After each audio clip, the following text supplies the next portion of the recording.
오늘은 종려주일이고 오늘부터 시작하여 일주간을 고난주간이라고 이야기합니다. 종려주일은 예수님께서 예루살렘 성에 입성하실 때 사람들이 종려나무 가지를 꺾고 흔들면서 예수님을 환영했던 모습에서 유래한 것입니다. 예수님께서 예루살렘에 입성하시는 것은 특별한 의미가 있어요. 이제 예수께서 예루살렘 성문을 통과한다는 것은 앞으로 예수님께서 있을 십자가의 수치와 고난, 죽음의 길을 들어가는 것을 의미하기 때문입니다. 예수님은 앞으로 있을 십자가의 죽음을 결단하고 그 성문을 통과하시는 것입니다.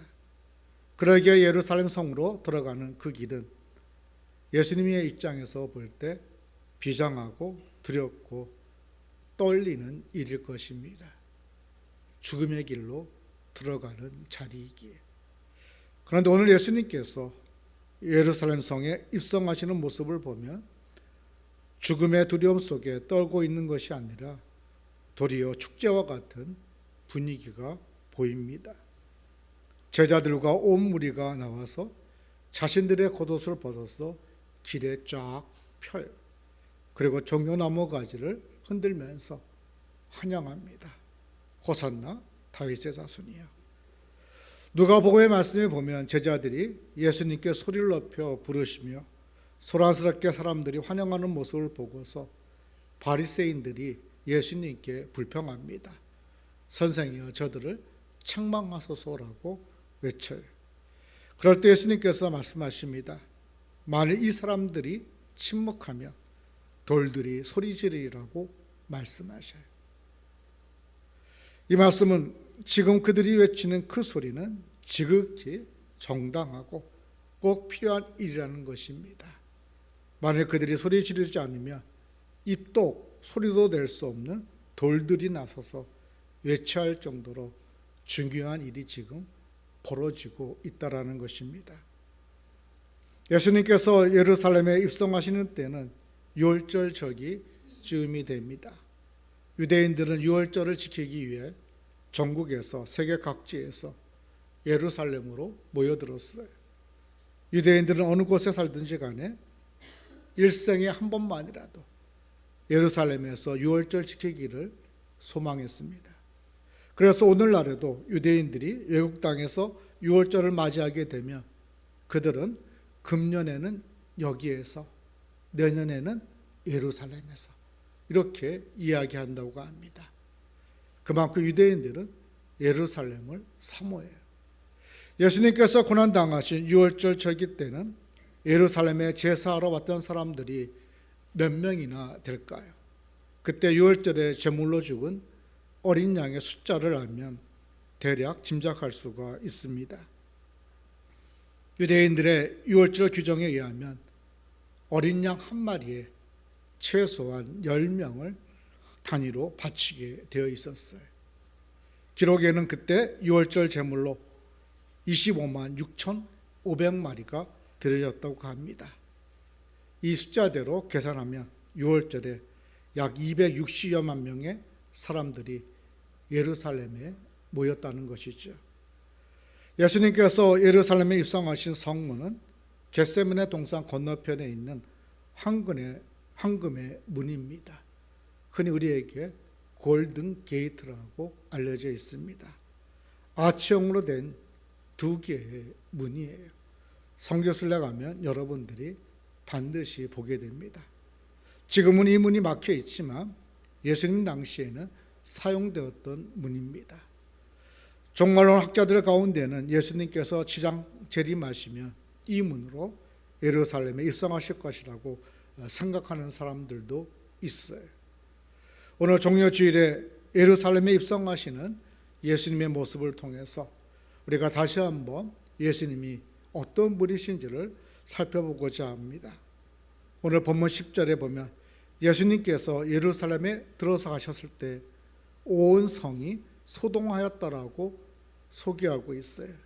그러면서 이는 누구냐 하며 이 사람이 누구냐는 것이죠. 낙이 타고 입성하는 예수님을 향하여 이는 누구냐라고 물었어요. 오늘 말씀의 제목입니다. 여기서 이해하는 이분은 누구를 말합니까? 예수님을 말하는 것이죠. 예수님이 누구냐는 것입니다. 나귀 새끼를 타고 예루살렘 성으로 들어가는 저 예수가 누구냐는 것이죠. 그럼 종려주일에 예루살렘에 입성하는 예수님은 누구일까요? 첫째, 모든 것의 주인입니다. 만물의 주인이셔요. 본문 3절입니다. 만일 누가 무슨 말을 하거든 주가 쓰시겠다 하라. 그리하면 즉시 보내리라 하시니, 제자는 예수님의 말씀대로 벳박의 맞은편 마을로 가서 매인 나귀를 풀고 끌고 오려고 하였습니다. 그때 나귀 주인이 왜 남의 나귀를 가져가느냐고 물었어요. 제자들은 예수님 말씀대로 주가 쓰실 것이라고 이야기합니다. 그러자 나귀 주인은 어떻게 합니까? 선뜻 나귀를 내어줍니다. 나귀 주인은 예수님이 모든 것의 주인이라는 사실을 알았던 것이죠. 그때 나귀를 예수님에게 보낸 것입니다. 이처럼 예수님은 모든 것의 주인이셔요. 만물의 주인이십니다. 그렇기 때문에 예수님을 믿는 사람은 두 가지 신앙 고백을 해야 합니다. 첫째는 예수님이 나의 구원자, 세이비어라는 고백이 있죠. 예수님은 십자가의 부활을 통해서 나를 죄와 사망으로부터 구원하셨습니다. 나는 예수님의 구원 사역 때문에 영생을 얻었습니다. 예수님이 구원자라고 고백해야 됩니다. 둘째는 예수님은 나의 주님이라는 것, 로드십을 인정하는 것입니다. 예수님이 나의 생명의 주인이시고 예수님이 나의 모든 소유의 주인이라는 것이에요. 종종 신앙생활을 오해하는 분들이 계십니다. 신앙생활을 잘하면 예수님께서 자신의 축복 자동 자판기가 되어 자기가 요구하는 것을 줄 거라고 생각하는 분들이 많이 있습니다. 이런 분들은 자기가 주인이고 예수님이 자신의 종이 되는 것이에요. 이것은 신앙생활을 크게 오해하는 것입니다. 신앙생활은 자신의 인생의 주인을 나로부터 예수님으로 바꾸는 거예요. 예수님이 나의 모가가 되심을 알고 구세주가 되심을 알고 내 인생의 주인을 나로부터 그리스도로 바꾸는 것입니다. 많은 사람들의 입으로는 예수님을 자신의 주인이라고 고백하지만 실제로 생활에서는 예수님이 주인이 되셨다가 내가 주인이 되었다 왔다 갔다 하는 것을 볼 수가 있습니다. 이런 신앙은 성숙한 신앙이 아니죠. 성숙한 신앙인은 로드십을 예수께 분명히 두며 사는 자입니다. 천년기념물인 진돗개는 그 탁월성이 세계적으로 입증되었어요. 그런데 이상한 것은 뛰어난 진돗개가 군견이나 경찰견으로는 사용되지 못한다는 것입니다. 탁월성이 세계적임에도 불구하고 군견이나 경찰견으로는 쓰지를 못한대요. 그 이유는 진돗개는 주인을 바꾸지 못한다고 합니다. 한 번 주인이면 끝까지 주인이래요. 그래서 경찰견이나 군견으로는 적당하지 않다라는 것이죠. 군대나 경찰에서는 한 사람이 평생 수색 및 경비용개를 다루지 않지 않습니까? 바뀌잖아요. 다루는 사람이. 개 입장에서 보면 뭐가 바뀌는 겁니까? 주인이 계속 바뀌는 것이에요. 그러니까 진돗개는 옛 주인을 잊지 못해 새 주인을 따르지 않는다는 것입니다. 그래서 군견이나 경찰견으로는 부족한 것이죠. 우리 그리스도인은 진돗개처럼 일생 예수 그리스도를 자신의 주인으로 섬겨야 합니다. 예수 그리스도 외에 그 무엇도 우리의 주인이 될 수가 없습니다. 초대교회 시대에 수많은 사람의 순교의 피가 있습니다. 서머나 교회 감독이었던 폴리캅도 순교했어요. 그는 자기를 체포하러 온 군인들을 정석껏 대접하고 그들을 위해서 기도해 준 뒤 화형대 앞에 섰습니다. 그때 호민관이 폴리갑에게 지금이라도 예수를 부인하면 살려주겠다라고 말했어요. 그때 폴리갑은 이렇게 얘기합니다. 나는 86년 동안 그리스도를 섬겨왔고 주님은 나를 한 번도 모른다고 하시지 않았는데 내가 어찌 나의 왕이시오 나의 주인이신 예수 그리스도를 부인하겠느냐라고, 그러면서 화형의 장작더미 위로 올라갔어요. 폴리갑은 불타고 있는 장작더미 위에서 아주 평화롭게 찬양하며 하나님의 부르심을 받았어요. 예수님은 한 번만 주인이시거나 가끔 주인이 아닙니다. 예수님은 우리에게 언제나 항상 주인이십니다. 부활의 예수님을 만난 도마는 요한복음 20장 28절에서 이런 신앙 고백을 했습니다. 도마가 대답하여 이르되 나의 주님이시요 나의 하나님이시니이다. 도마는 두 가지로 고백해요. 첫째는 당신은 나의 주님이라고, 그리고 둘째는 당신은 나의 하나님이라는 것이죠. 여기서 주는 헬라어로 큐리오스입니다. 주인이란 뜻이죠. 초기 기독교인들은 500년대까지 편지의 마지막 부분에 자기 이름과 함께 대문자 영어 D하고 대문자 영어 V라는 걸 사인을 했습니다. 라틴어로는 데이오 벨리티나드, 우리말로 번역하면 주님이 원하시면입니다. 그러니까 그들은 모든 계획과 소망을 예수님이 원하신 대로 하기를 원하는 마음으로 이런 사인을 한 것이죠. 데오 발렌티라는. 우리는 무슨 일을 하든지 초기 기독교인들처럼 데이오 벨리티 정신을 가지고 살아야 합니다. 무슨 일을 하든지 주님의 뜻이 아니라면 과감히 내려놔야 되고, 주님의 뜻이라면 죽기까지 순종해야 합니다. 왜냐하면 예수 그리스도가 우리의 모든 주인이시기 때문입니다. 예루살렘에 입성하는 예수님은 둘째, 말씀을 이루는 분입니다.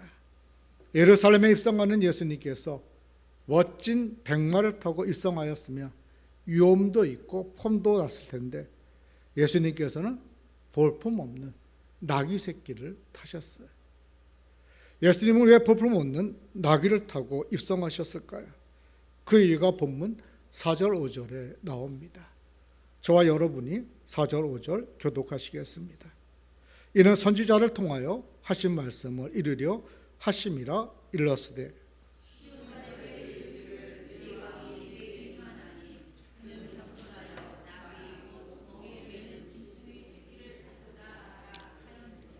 예수님께서는 약 500년 전에 스가랴 선지자를 통해서 하신 하나님의 말씀을 이루기 위함이었어요.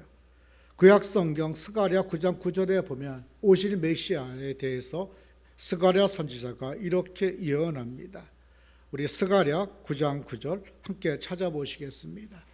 구약 성경 1320쪽이 되겠습니다.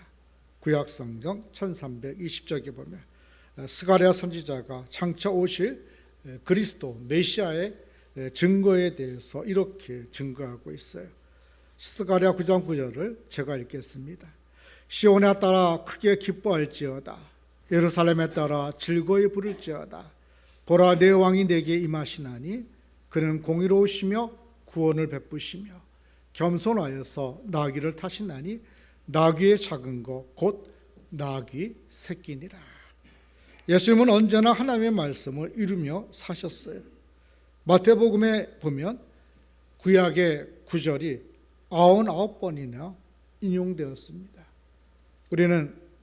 우리 예수님은 그 말씀을 사용하시거나 그 말씀대로 사셨어요.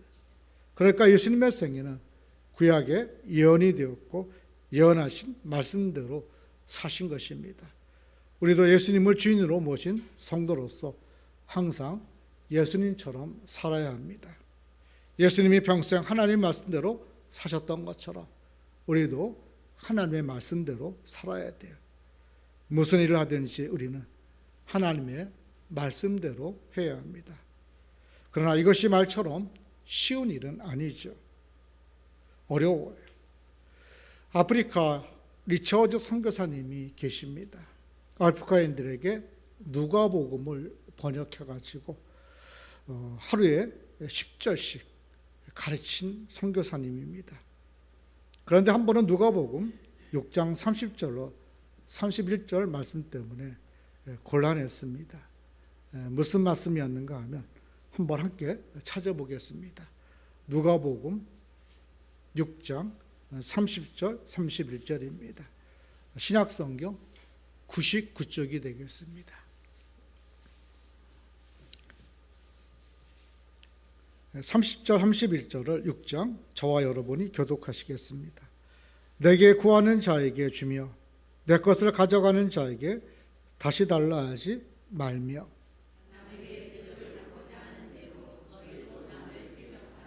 여기서 리처드 선교사님은 이 부분을 건너뛰려고 했는데 양심의 가책이 되어서 기록한 대로 가르쳤습니다.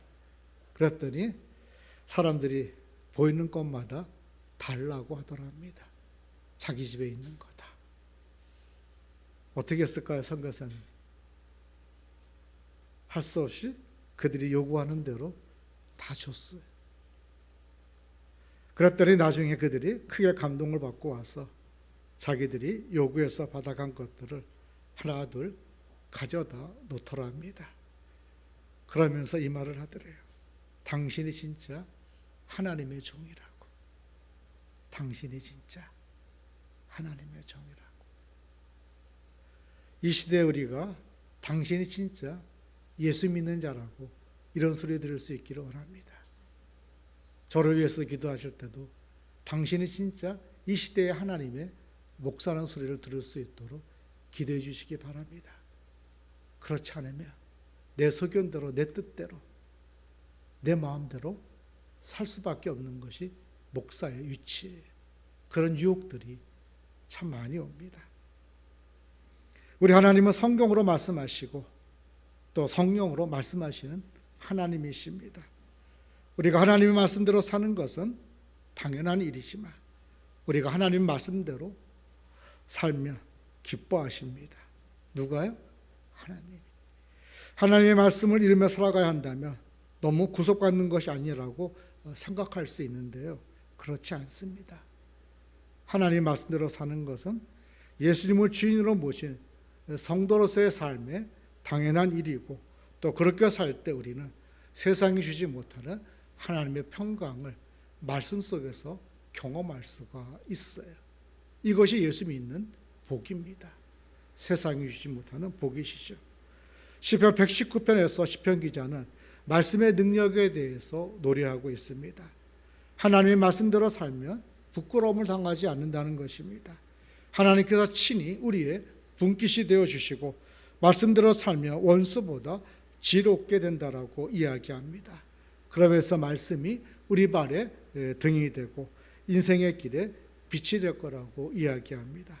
그래서 시편 119편의 기자는 시편 119편 165절에서 이렇게 얘기합니다.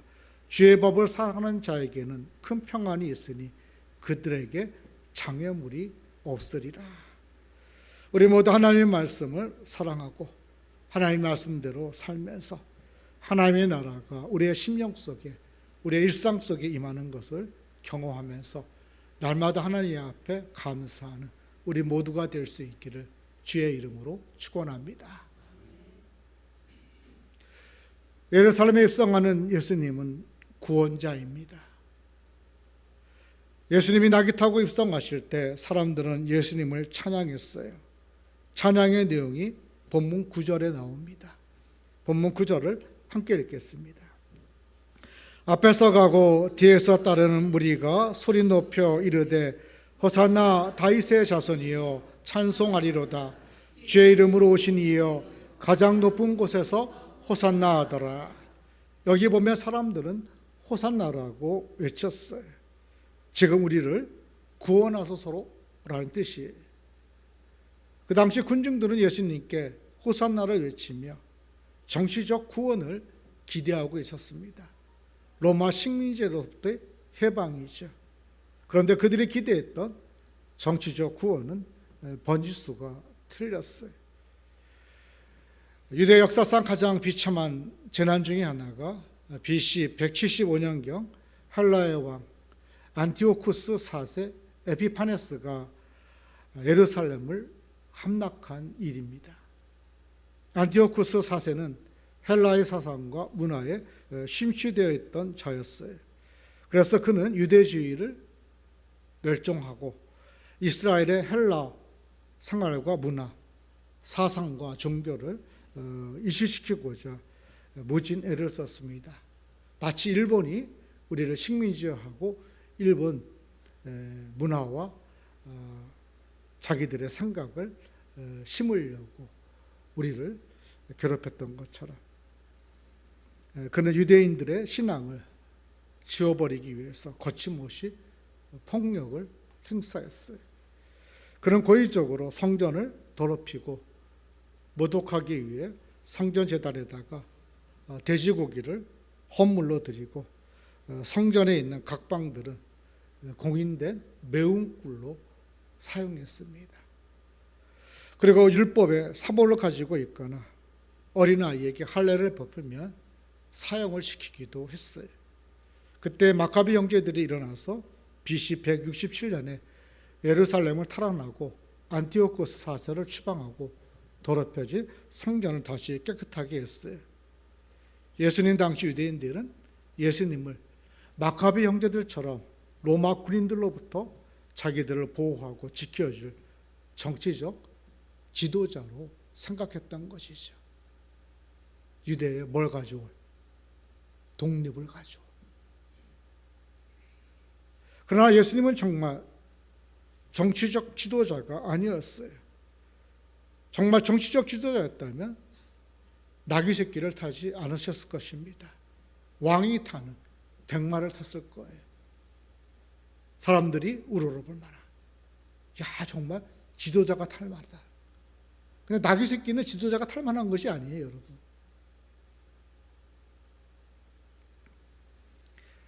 아마 예수님께서 정치적 지도자로 왔다면 수많은 군대를 거느리고 말을 타고 예루살렘에 입성하셨을 거예요.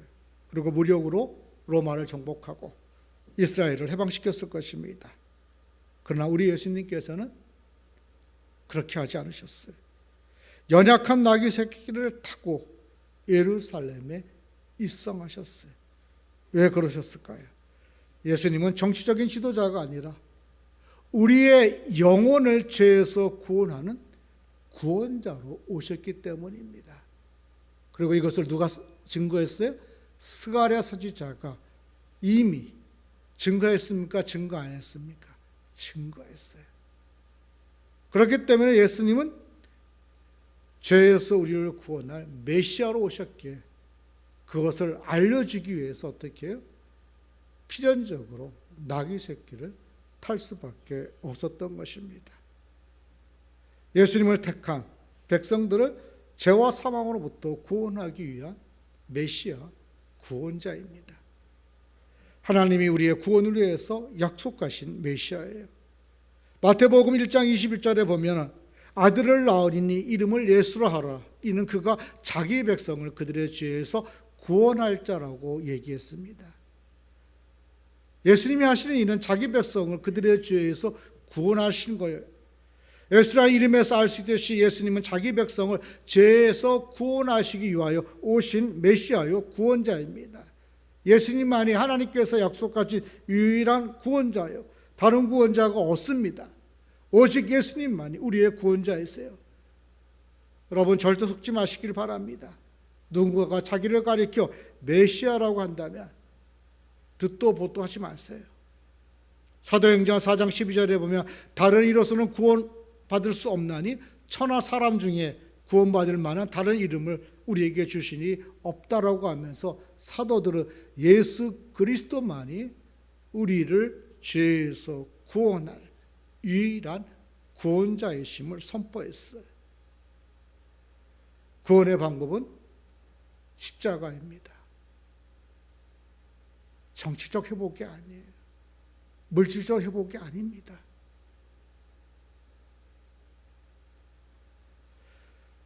고린도전서 1장 18절에 보면 십자가의 도가 멸망하는 자들에게는 미련한 것이요 구원을 받는 우리에게는 하나님의 능력이라고 얘기합니다. 예수님은 우리 죄를 대신 지시고 십자가에서 우리를 대신하여 죽으셨어요. 그리고 우리가 잘 아는 대로 사흘 만에 부활하셨습니다. 세상 사람들이 볼 때는 예수님의 십자가가 미련해 보입니다. 하지만 성도에게는 하나님의 구원의 능력인 거예요. 아이워드 헌터라는 사람이 이렇게 말했습니다. 선을 악으로 갚는 것은 사단의 방법이다. 선을 선으로 갚는 것은 사람의 방법이다. 그러나 악을 선으로 갚는 것은 하나님의 방법이다. 우리는 하나님 방법대로 살아야 돼요. 악을 선으로 갚아야 돼요. 그러나 예수님을 향해 호산나를 외치던 사람들은 하나님의 구원의 방법을 알지 못했어요. 그러니 문제가 생깁니다.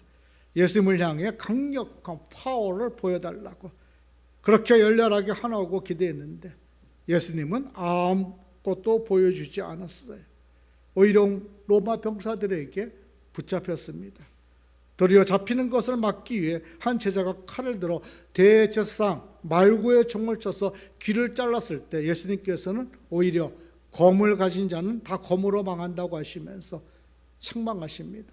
그리고 아무 저항 없이 로마인에게 끌려가서 책책을 맞고 사람들 앞에 세움을 받아요. 그리고 재판장 빌라도가 사람들에게 말합니다. 그리스도라 하는 예수를 내가 어떻게 하라고 할 때 사람들이 뭐라 그러죠? 십자가에 못 박으라고 외칩니다. 그러자 빌라도가 다시 묻습니다. 이 사람이 무슨 악한 일을 했느냐고. 그때 더욱 거세게 사람들이 외칩니다. 예수를 십자가에 못 박으라고. 사람들이 어떻게 저럴 수가 있을까요? 며칠 전에 호산나 하며 구원해달라고 열렬히 하영하더니 이제는 예수님은 십자가에 못 박으라고 돌변했습니다. 자신을 십자가에 못 박으라고 외치는 사람을 보면서 예수님께서 아마 큰 배신감을 느끼셨을 것입니다. 하지만 그곳에 모여있는 사람들은 예수님께 더 큰 배신감을 느끼고 있었어요. 저렇게 무기력하게 예수님이 죽다니. 우리가 종려나무 흔들면서 환영했던